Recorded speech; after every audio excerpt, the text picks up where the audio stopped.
Come along, lad. Pick yourself up. Quite right, Zero. Yes, hello everybody. Sorry, no time for a full introduction today as we're back with Thunderbirds for End of the Road. You get that voice circuit fixed as soon as we get back. Oh, charming.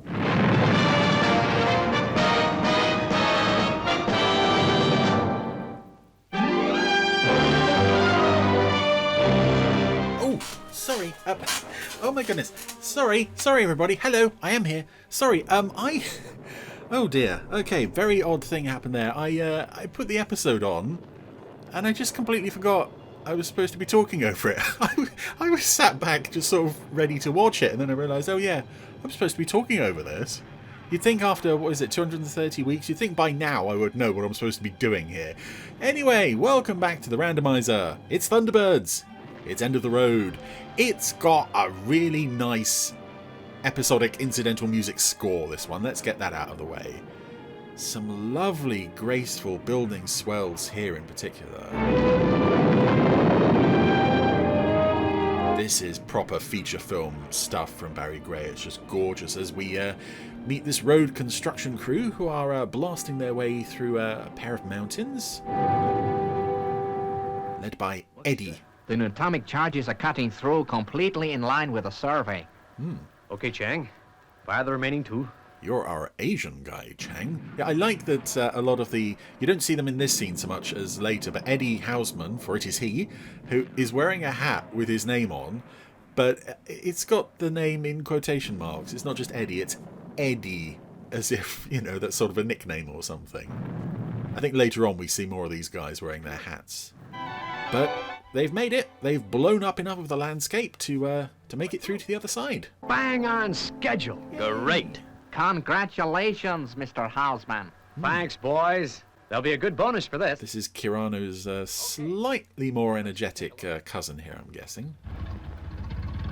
This explosives tractor as well, you've got to say right off the bat, this is a gorgeous little model. It's not really it's not like hugely eye-catching in the sense of, say, Thunderbirds 1 or 2 or even the 3 or 4. It's just a practical, real-world bit of industrial equipment. But in its design and its operation, it's just gorgeous to look at, which is good, because we're going to be looking at this model quite a lot this week. Well, we've made a pretty good job. Quite right, too. A pretty good job. Oh, well, except for the danger music and the landslide. Oh, no! Those precariously balanced rocks at the top of that mountain are falling. Rockfall! Reverse back! Reverse back! Oh, we can only reverse forwards. No, wiggle the lever. That's it. Oh, that was a close one. Oh, no, this is stop. This is stop. Reverse. Or reverse back. There we go. Oh, dear. That's close. Very close. Ooh, much wobbling on the puppet set there. Yeah, this is a pretty dangerous situation. And yet, considering that they've just cut their way through here with explosive charges, some very neatly created cliff edges here for them to have problems with later on. And of course, we've mentioned End of the Road quite a few times recently as one of the playable episodes that you can experience for yourself in the new Thunderbirds cooperative card game, Danger Zone, which I have a set here, but I haven't actually got around to playing it yet. But this is a pretty, not just a good episode of the series, this is an iconic episode of the series. The base. And speaking of, I think part of that is just the setup. Not just the rescue situation, which we'll get to later, but the whole Gray and Houseman, this gorgeous, was it Pathfinder? I don't know, Gray and Houseman Construction Company, just giant monster vehicle. Brilliant idea as well as the little explosives truck goes through and does all the hard work, and this huge machine just comes along afterwards and lays a road, pre-painted. Oh dear, a couple of familiar puppets there. That's the French waiter from Perils of Penelope. Rock formations. He's got a bit of a deeper voice there, and I can't remember.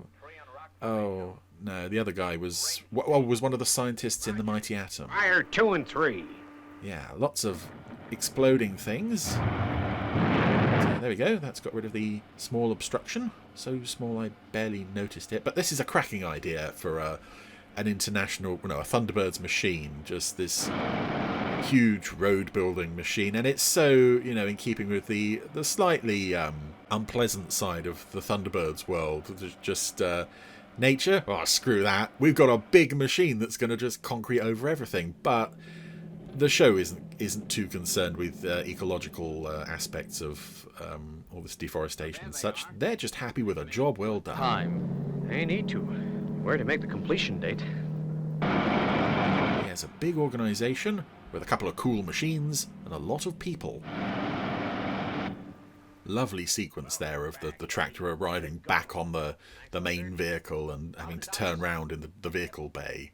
It's just wonderful stuff. And of course this vehicle, I think, was Eddie, you did wonderful. repurposed for the transmitter truck. The mountain this side of the monsoons. Well, with any luck, we're gonna make that date. Let's drink to that. But we were going to drink anyway, good or bad, so whatever. Contract. If we fall down on this one, we've had it. Well, Eddie, you played your part.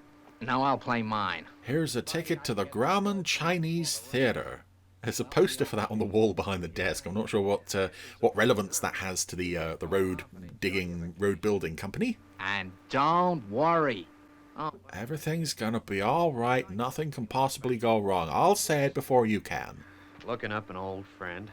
Ah, yes. Eddie Houseman here is going to take a break from his road building activities that are going so well to look up an old friend. Meanwhile, unrelated on Tracy Island, here's Tintin. Our first glimpse into her bedroom, but oddly not the last. We see it again in Ricochet. Well, here it is, Tintin. Your bedroom. Good.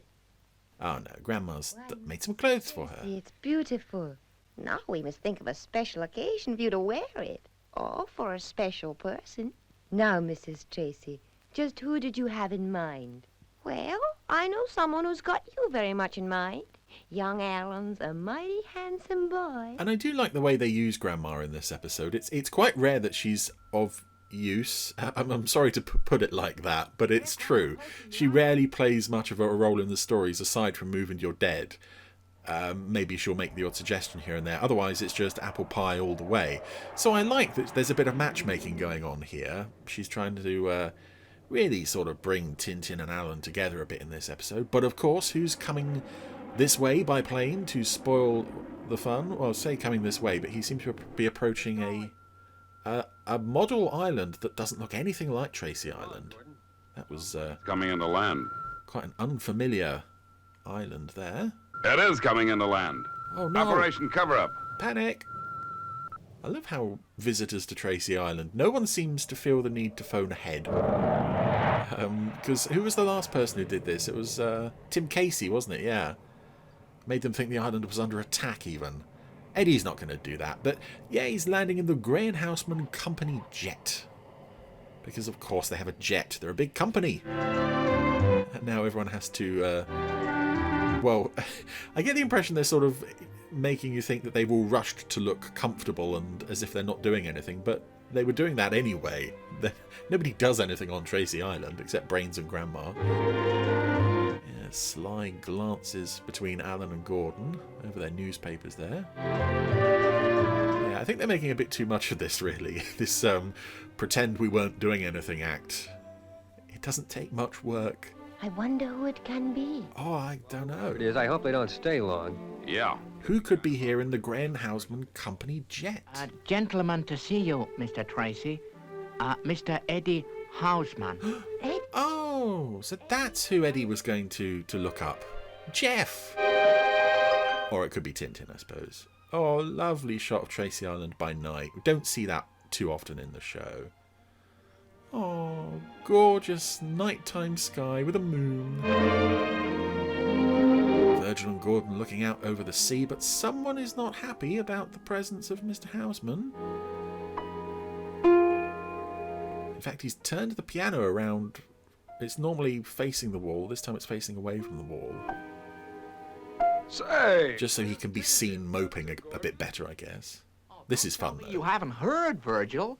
Oh, this Prince Charming flew in and is really sweeping her off her feet. No. Yeah. Was he as handsome as I am, Gordon? Nearly, Virgil. Nearly. Yeah, this is great stuff, the teasing between the brothers. And obviously this is I believe this is one of the episodes that were extended after the order came through to move the series from 25 minutes to 50. And this is an episode I really think that you could just sort of start it halfway through. You know, if you wanted to do a project where you took a Thunderbirds episode and best guessed condensed it back to a 25-minute version, you could just lop off the first half of this one. Good to be with you again, Tintin. It's been a long time. Because it is just all this character stuff on the front of the show, like that fairly functional dialogue there, establishing that Tintin and Eddie were a thing once. Where did they meet? No idea. How long ago was it? Who cares? Because he's here now, and he's causing Alan to put on his grumpy face. Oh, but lovely music as well, though. There's this speedboat. Yeah, Tintin and Eddie are taking a nighttime speedboat ride. And they've just come back to the jetty. It's just nice to see more of the island by night as well. It just looks so pretty. So it looks as though your company's going to make a go of it. I'm pleased for you, Eddie. Really, I am. Thanks, Tintin. 'Cause we'll go broke if we don't finish that road on time. But things have gone great up to now. Say, I wish you could see our outfit. Really is great. There's lots of guys in a big machine. Although Tintin being an engineer, she probably would be interested in the big machine. Not so much in the guys, necessarily. But what are they doing now? Coming. Coming. This is Bob Gray, who's in charge of the place. Lester, according to the weather reports, we're just gonna make it. Rains are due in about 2 days. Yeah? And take a look at this. It's a wavy line I drew. Tremors in the mountains. Oh no. How bad are they? Mountain tremors. Signals are faint, but that doesn't mean a thing. Let's go take a look for ourselves. And of course, not only do they have a big ground machine and a little ground machine and a plane, they also have a lovely helijet, and it's a particularly pleasing colour scheme on this one. Again, it's the red and yellow. It's lovely. It's just lovely that across all of these vehicles for this one company, you get this idea that it is all one big organisation. It's little things like that that really help flesh out this world. But I just love this model helijet anyway. I love helijets. I just love them. Especially this, I think, is it called a jumping jack in various spin-off media? I'm not sure, but this is the model helijet they used quite a bit. More of this grand, sweeping music. It's just... Oh, these shows were so lucky to have Barry Gray. I mean, they were so lucky to have so many of the people that worked on them, but particularly Barry Gray. Just listen to that.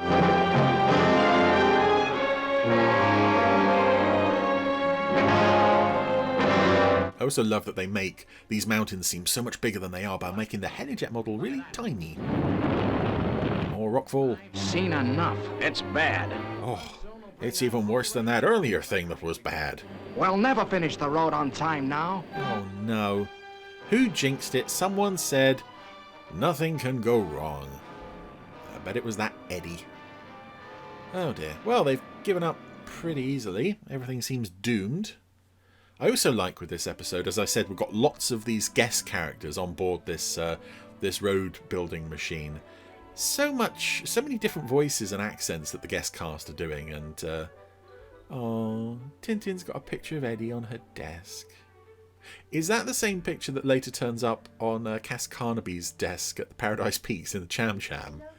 Yes. Eddie gets around, I think. You look beautiful. You've done your hair a different way. Yes.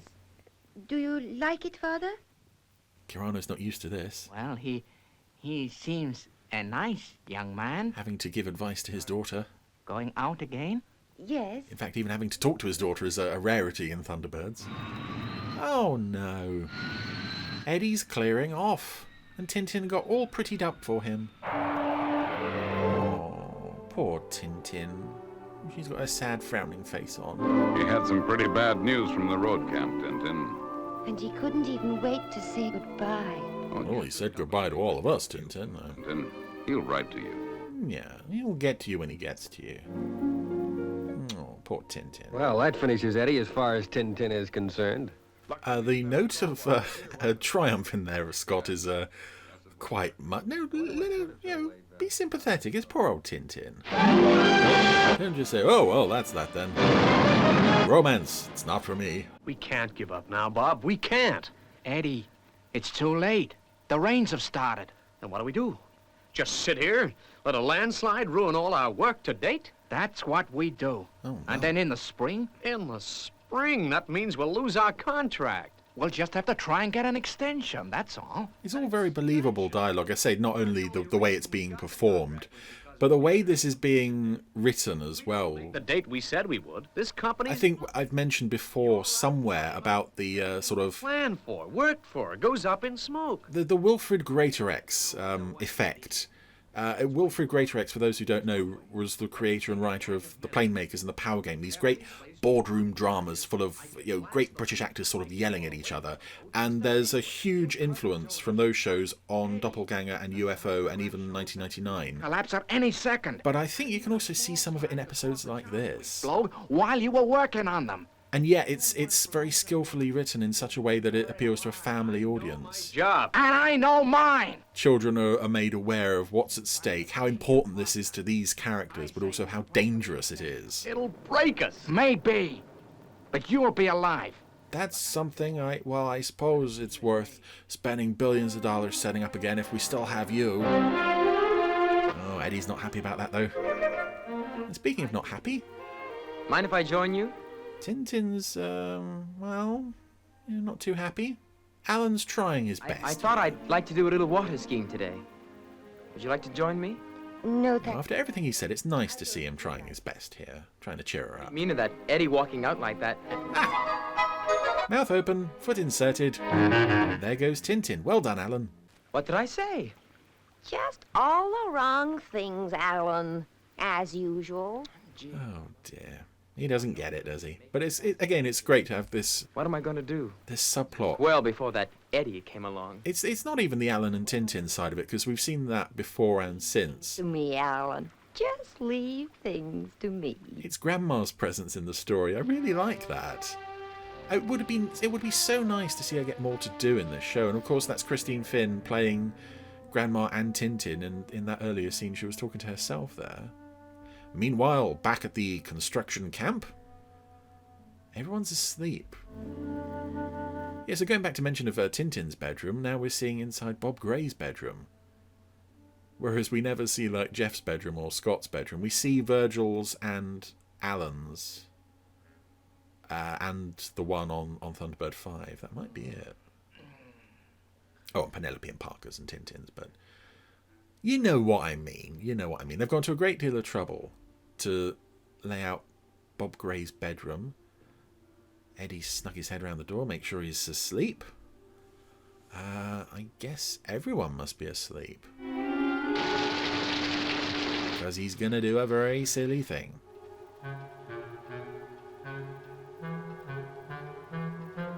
I like that little bit of music as well. That bit of music reminds me of when I was a kid. I had a cassette of Disney songs, and that is it Bambi? There's a song about rain, raindrops. It's just that those little toots on the flute there, assuming it is a flute and I've not got the wrong instrument. They remind me of something very old and very Disney, and I have a feeling it's Bambi. You weren't expecting to get end of the road and hear me half remember Bambi, were you? But there we are.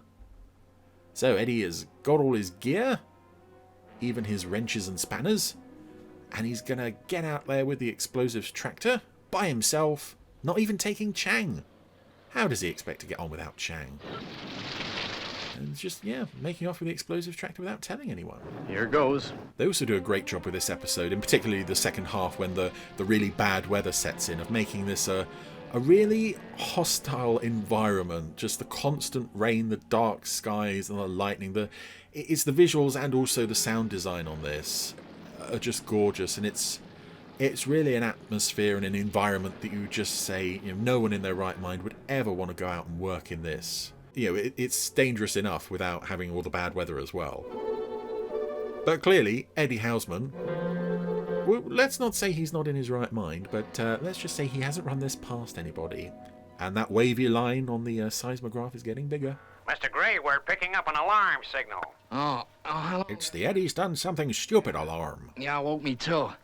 I'll see you in the control. Eyelids on the Bob Gray puppet, who I would have to assume that's not a blinking head, so those must be plasticine eyelids. Very well disguised if it is plasticine.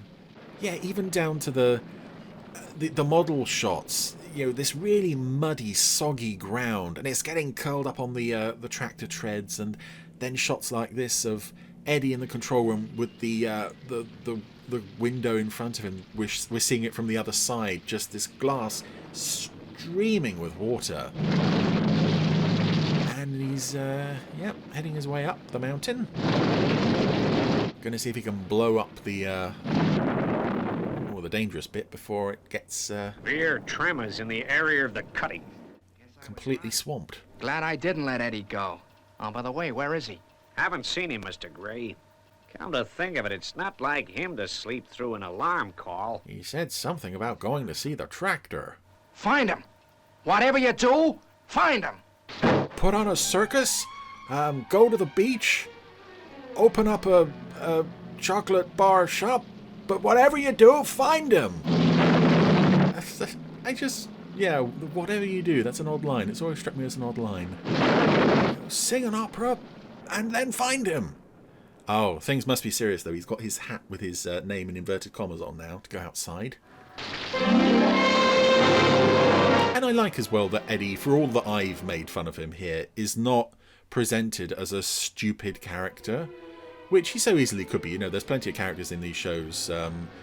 Shall we do this dangerous thing? Oh, it's fine, let's do it. He's doing this because he knows it's important that there's more at stake than just his life. And 3 cases of charges. Oh no. You fool, Eddie. And I like as well that he works for someone who is more concerned about the lives of his people than getting the job done. Even if losing the job loses them so much money, he doesn't care. His people come first, and that's great. So it's a really nice and almost, I'd say, unusual character dynamics for Eddie and Bob Gray. Not only their relationship together, but how they are as individuals. Now Eddie is hanging off the side of the mountain. It's again just beautiful stuff. They've really done so much to establish this totally inhospitable environment. Kind of let down by the fact that you can't hide the sogginess of the wires, but it's what I said, if you're looking at the wires, then you're not concentrating on the story. Eddie, can you hear me? Yeah, this puppet must be absolutely drenched. The amount of water that's just being cascaded down the mountain on top of it. And yet, when you get the close-up on the face, as he continues to drill into the rock face, and he's just, although it's a puppet, there's no change of expression, you really get the sense that this is a determined man. He's going to keep going no matter what.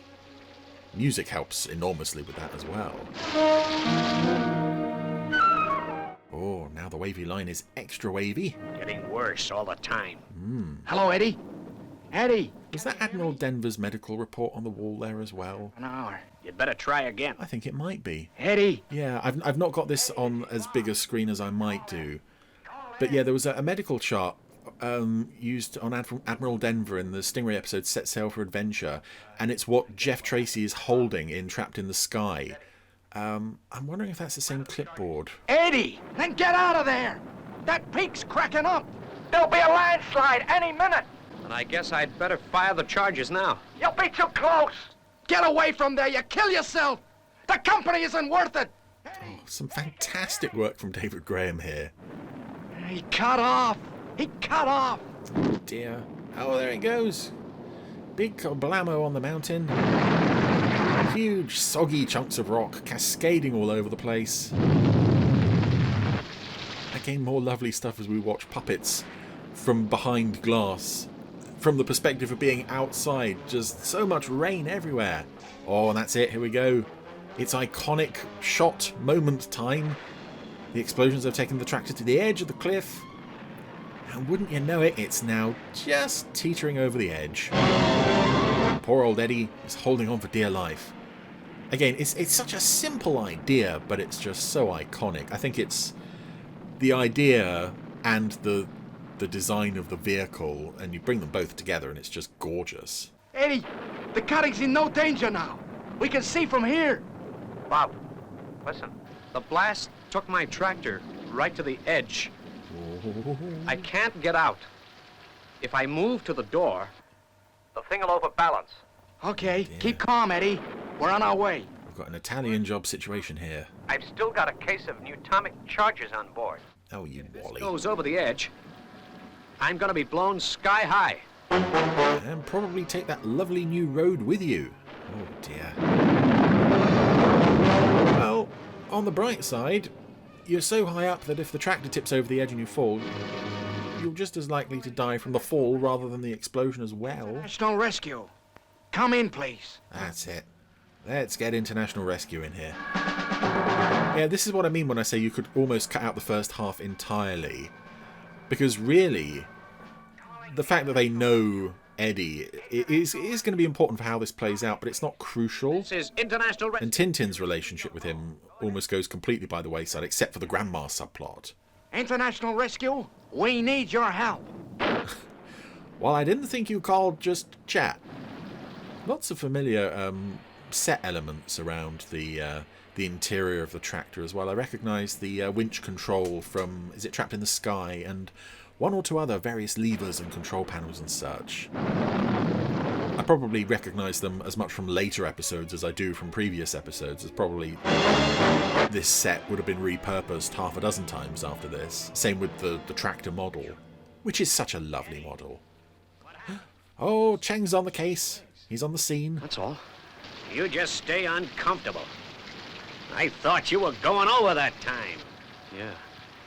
So did I.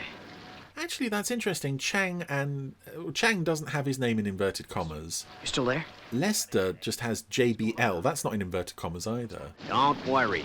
Everything's in hand. Mr. Gray's trying to contact International Rescue. So why does Eddie have his in there as if it's a nickname? I've never noticed that before. That's quite strange. You get the picture? Then you can't reach the tractor because of the state of the ground? Right. The explosions cut the ground up so bad, we just daren't chance our weight on it.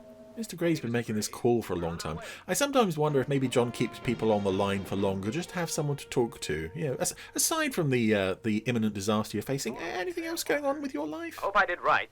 Of course you did right, son. Here's the fun twist. Supposed to mean, anyway. I left the name of the guy who was going to be rescued to last. Why? Who is it?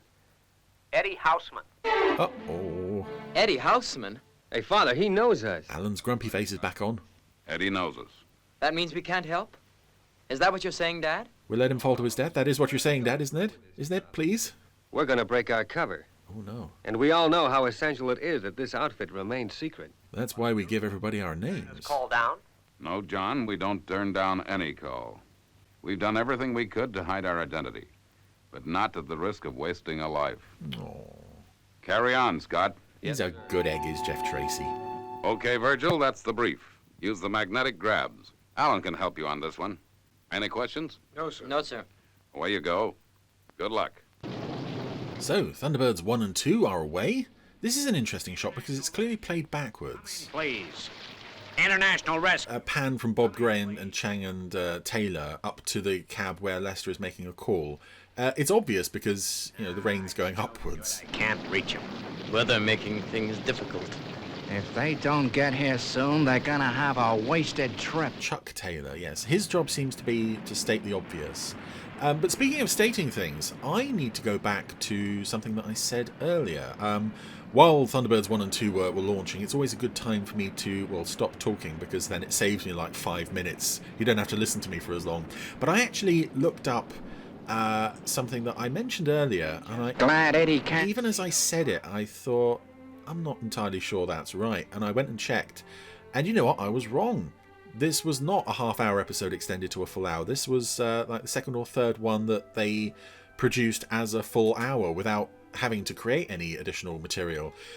Which, I mean, I hope I'm not the only one who feels this could have been one of the original half hours, even though it wasn't. Definitely wasn't. Going on the rescue? But I like this as well. Very sick. Grandma trying to Afraid so. make Tintin a bit more sympathetic to Alan. Mr. Tracy let him go. Couldn't stop him. But yeah, I don't know why this feels almost like an episode of two halves. Of course, I understand, Mrs. I would presume that, you know, despite the fact it wasn't made as a half-hour one, it may well have been written as a half-hour one, and possibly, you know, a lot of extra material was written for the first half. I don't know. It's one of those things where all that kind of stuff is lost to time. We know that the first 11 were you know, padded out a bit. Thunderbird 1. This is not one of those, but does contain similar bits of padding as we see in those 11 episodes. They're here! They're here! Hooray! Oh yes, there it is. But, you know, I have to apologise. I can only apologise because, you know, when I'm doing these, I don't sit here with like a pile of notes or anything. And if I get something wrong, then it's just bad memory. No rescue arrived. I would dare anybody to do better, though. Just an off-the-cuff, unrehearsed, unscripted, impromptu episode commentary every week. Just, you know, things like that slip through. So I apologise, and I shall correct myself where possible. It'll be a few more minutes before Thunderbird 2 gets here. Or I just won't mention it. Telling about those boulders. But here we go. It's not just Thunderbird 1 turns up on the scene and then waits for Thunderbird 2. Barrier. It's rare that we actually see Thunderbird 1 have any capability of assisting in the rescue by itself. But they have this lovely swoop and dive on Thunderbird 1 here. There's Bob, Cheng and Chuck all watch, enthralled. Oh, big old boulder heading right for the explosives tractor, but Scott's prepared for that. He's got some yellow needles, which he can fire. That's it, sets up a barrier just above the tractor. They look very thin and very flimsy, but this is international rescue tech, remember, so of course they hold fast. Did you see what I saw? Some machine.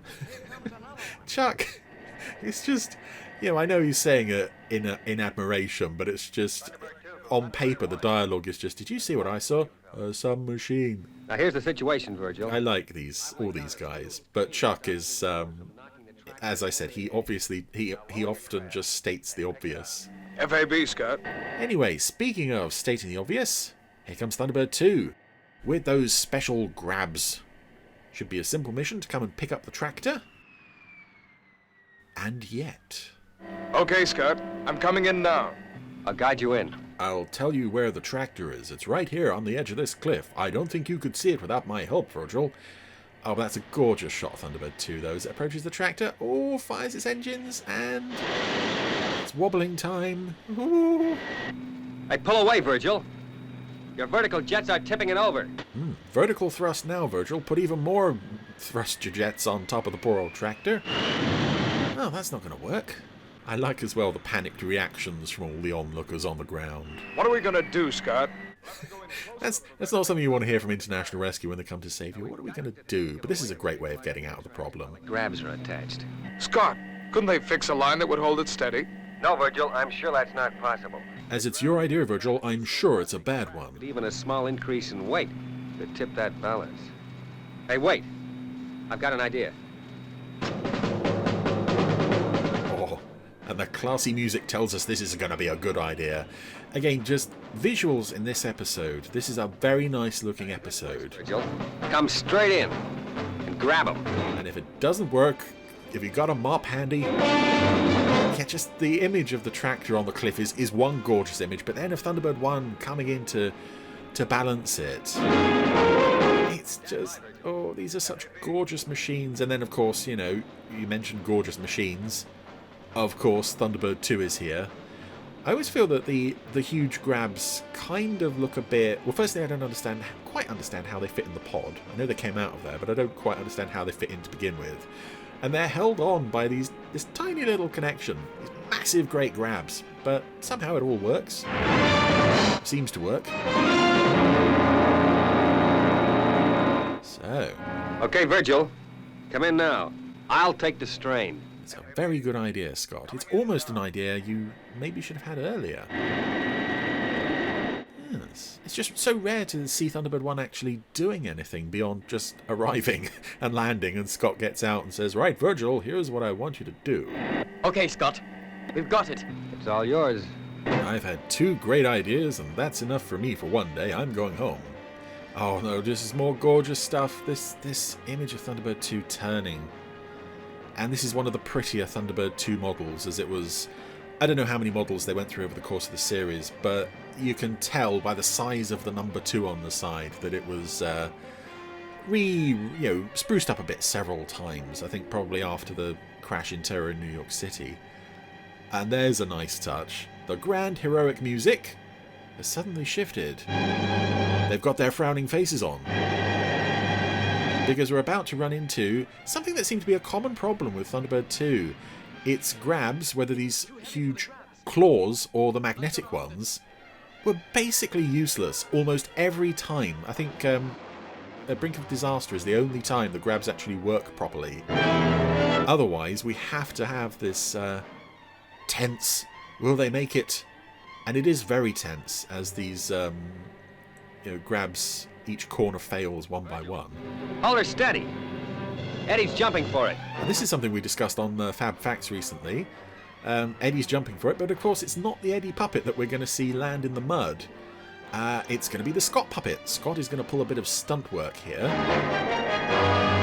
That's it, get the tractor as close to the ground as they can, let Eddie jump, and Scott can cover the fall for him. He's clear. Now get the tractor to level ground so we can get to the atomic charges. FAB, Scott. And I find it interesting that they doubled him there. I get that it was to prevent damaging the puppet in terms of, the fall. I don't know to what extent this was a plasticine sculpted face at this point. But I find it odd that they would bother, considering they put the puppet through hell throughout the rest of this episode anyway. When he was out drilling into the cliff face earlier, he's covered in mud and water, and now they're thinking, oh, we can't get that puppet muddy and wet. Don't want anything bad to happen to it. We can't hold her. Ooh. She's going! And that's it. Last one, and kablamo. Now, it makes for a nice end to the episode. A big old explosion. But you got to think, if that was a school bus full of kids or something, or if the explosives truck was, say, over a dam with a village of, 10,000 people below, yeah, we wouldn't be getting the heroic music at that point. But because we were done with the tractor, it's okay to blow it to bits. Poor old tractor. You saved the road, Eddie. You saved the road. Did I? Oh, good old Eddie. Me, International Rescue did all the saving around here. I'd love a model of that explosives truck, by the way. I mean, I really, really would love one. Look as though you're gonna get a chance. And this is clever as well. In order to avoid Eddie not identifying them, they just clear off. And, from the point of view of Eddie and his chums, well, maybe International Rescue don't stop to make sure everyone's okay. Well, how'd you like that? Oh, quite a bit. Off a rescue without even landing. And with Eddie not getting a sight of them, our secret is safe. Jeff has changed out of the shirt that he was in earlier. He's now wearing a comfortable blue cardigan. Sure, Tintin. Go right ahead. And this is just gorgeous shot of Thunderbird 1 and 2 together. I love this. It's the moody clouds, and just Thunderbird 2 in particular looks so beautiful and detailed. Yeah, I am now. Oh, good. This is a lovely way to end the episode. Shouldn't have taken a chance like that. Gee. Tintin, genuinely concerned. Some nice side-eye from Virgil towards Alan, who clearly is, lapping up this concern for his well-being and accepting compliments about his bravery, as he might do. And we end on Grandma's smiley face. She's so pleased with what she's done. And then back to that wonderful shot of Thunderbird 2. In my opinion, Thunderbird 2 never looked better than in that shot right there. And there we go. That was end of the road. And I said at the beginning this was a darn good episode, and I stand by that. It's not one of the absolute greats, but it's just bubbling under. There are so many standout visuals throughout this one. This is a very nice looking episode.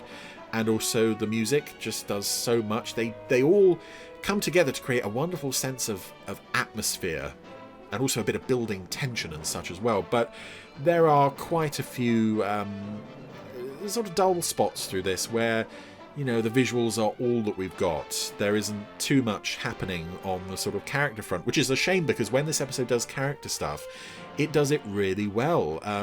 particularly that bubbling sort of subplot with Grandma and Alan and Tintin. I don't so much believe the Tintin-Eddie relationship for a moment, because it's like, you know, they share one scene together, they have 4 lines tops, so I don't really believe Eddie is an old flame as such, but it's just a nice setup to, you know, you can use that as a springboard to develop the Alan and Tintin thing further with a bit of bonus Grandma thrown in. So there we go, not a classic episode of Thunderbirds, but, you know, pretty good stuff all round. Everybody involved with this, jolly good work. Yeah, jolly good work, everybody.